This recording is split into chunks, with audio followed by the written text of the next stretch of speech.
এবার আসুন শাবান মাস। শাবান মাসে একটা আমল রয়েছে না নেই? কি গো বলেন, কত তারিখ?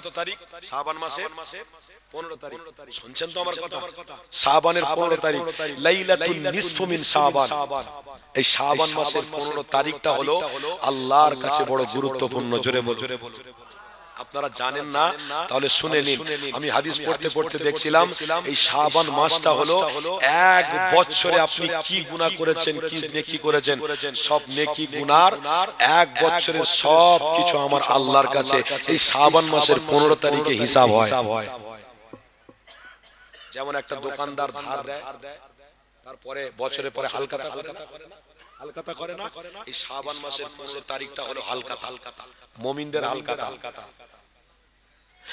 আর এই কথা যখন এলো একটুখানি আপনাদের ঘরে বলে দিই, কেননা শাবান মাস আপনার আমার জন্য বড় নিয়ামতপূর্ণ মাস।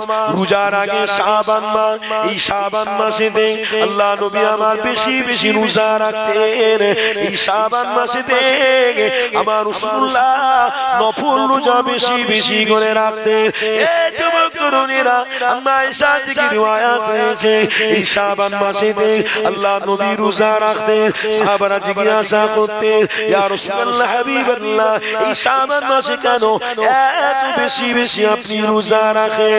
আল্লাহ নবী সাহাবাদেরকে বলেছিলেন, বাবা সাহাবারা, এই শাবান মাসের 15 তারিখ লাইলাতুন নিসফু মিন শাবান যাকে বলা হয়, যেটাকে শবে বেরাত বলে থাকি, যেটাকে লাইলাতুল বরাত বলে থাকি, এই লাইলাতুল বরাত কিছুদিনের পরে আসবে। আল্লাহ নবী আমার বলছেন, বিবি আয়েশা রে, এই লাইলাতুল বরাতের দিনে আল্লাহর কাছে সমস্ত ইবাদতগুলো জমা করা হয়। আল্লাহ পাকের দরবারে হিসাব হয়, বান্দা কতদিন বেঁচে থাকবে, বান্দা কোথায় থেকে রিজিক পাবে, বান্দা কতদিন দুনিয়া জমিনে থাকবে। এই লাইলাতুন নিসফু মিন শাবান, শাবান মাসের 15 তারিখে আল্লাহ দরবারে হিসাব হয়। এই যুবকেরা তরুণীরা, তিরমিজি শরীফের হাদিসের কথা আমার মনে পড়ে গেল। আল্লাহ নবী দয়া নবী আমার এই শাবান মাসেতে 15 তারিখে আল্লাহ নবী আমার মসজিদে নববী শরীফ থেকে বেরিয়ে জান্নাতুল বাকিতে আল্লাহ নবী আমার দাঁড়িয়ে দাঁড়িয়ে দাঁড়িয়ে দাঁড়িয়ে আল্লাহর কাছে দোয়া চাইতে লেগেছে। কোথায়? জান্নাতুল বাকিতে। জান্নাতুল বাকি হলো কবরস্থান। ওই কবরস্থানে দাঁড়িয়ে আল্লাহ নবী আমার আল্লাহর কাছে ফরিয়াদ করতে লেগেছে, দোয়া চাইতে লেগেছে। হযরত বিবি আয়েশা আল্লাহ নবীকে খুঁজে পাচ্ছেন না, বিছানার মধ্যে না। আমার রাসূলুল্লাহর বিবি আমাদের আম্মা জান আমার রাসূলুল্লাহকে খুঁজতে বের হয়েছে। কোথায় গেল নবী, কোথায় গেল, খুঁজে পাওয়া যায় না। আম্মা জান আয়েশা খুঁজতে খুঁজতে খুঁজতে হঠাৎ করে দেখতে পেলেন আল্লাহ নবী আমার জান্নাতুল বাকি শরীফে তিনি মোনাজাত করতে লেগেছে। আল্লাহ নবী নজর পড়ে গেছে। বিবি আয়েশা চুপচাপ করে আস্তে আস্তে দরবারে এসে চুপচাপ ঘরের মধ্যে শুয়ে পড়েছে। আল্লাহ নবী আমার জিয়ারত করে বিবি আয়েশা ঘরে যখন প্রবেশ করলেন, ওই সময় আমার রাসূলুল্লাহ সালাম দিলেন।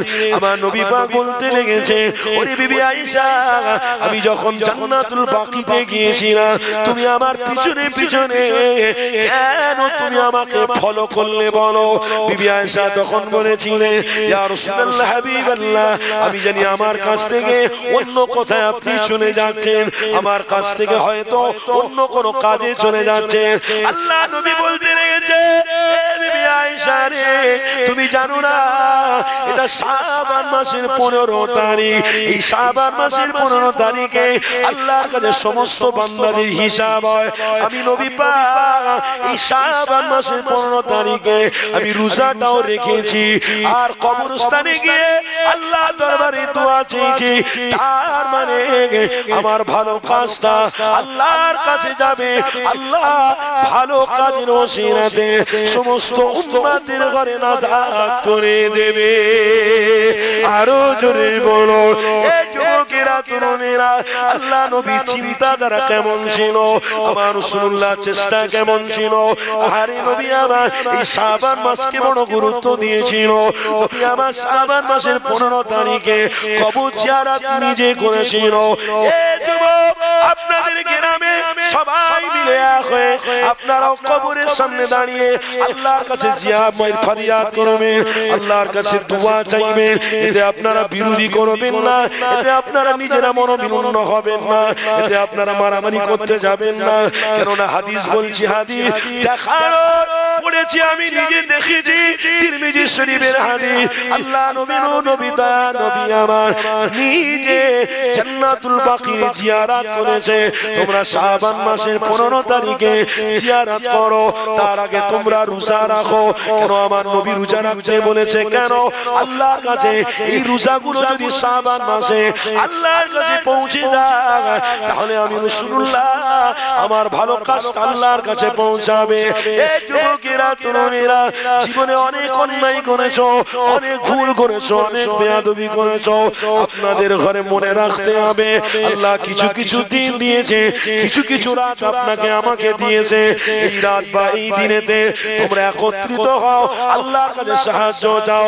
কেননা হাদিসের মধ্যে রয়েছে, উদউনি আস্তাজিব লাকুম, যত বেশি বেশি আল্লাহর কাছে তোমরা দোয়া চাইবে, যত বেশি বেশি আল্লাহর কাছে তোমরা ফরিয়াদ করবে, আমার আল্লাহ তোমাদের ঘরে নাজাতের ফয়সালা করতে থাকবে। আরো জোরে।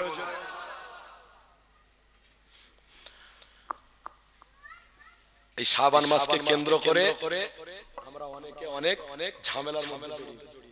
এ বলে জিয়ারত করা যাবে না, ও বলে জিয়ারত করা যাবে। গ্রামে তুমুল মারামারি হয় না। ক্লিয়ার করে দিলাম, আমার রাসূল জিয়ারতের পক্ষে, আমার রাসূল নিজে জিয়ারত করেছে। আর জিয়ারতের নিয়মাবলী আছে। আল্লামা হুজুরের দরবারে যদি যান, নিয়মাবলী আছে, কিতাব আছে, নিয়ে নেবেন। আমার দাদা হুজুর পীর কেবলার ওসিয়তনামাটা পড়বেন। দাদা হুজুর পীর কেবলার ইতিহাসেও আছে কবর জিয়ারত করা যাবে, তবে কিছু কিছু সময় দিয়েছেন। কি সময়? যেমন শুক্রবার, বৃহস্পতিবার, শনিবার, সোমবার, মঙ্গলবার, এই সময় কবর জিয়ারত করাটাই হলো উত্তম। জোরে বলুন। আপনি বসিরহাটে যাবেন, বসিরহাটে আল্লামা হুজুরের যখন মাজারে ঢুকবেন, গিয়ে দেখবেন একটা সাইনবোর্ড লাগানো আছে। কি গো, দেখেছেন তো নাকি? সাইনবোর্ড লাগানো আছে। ওই সাইনবোর্ডে দেখবেন আল্লামা হুজুর নিজে বলে গেছেন, এই দিনে কবর জিয়ারত করা জায়েজ, কবর জিয়ারত করা ভালো এই দিনে। ও যুবক, তাই আপনাদেরকে বলছি, কবর জিয়ারত করবেন, উপকার হবে। কি উপকার? শুনছেন আমার কথা? কি উপকার? তাকবীর দেন। দাঁড়ান তো সবাই, দাঁড়ান। নারে তাকবীর, নারে তাকবীর। জামান দাদা পীরের হক সিলসিলা, নারে তাকবীর। আওলাদে মুসাদ্দিরে জামান, আওলাদে মুসাদ্দিরে জামান, আমাদের সকলের প্রিয় ভাইজান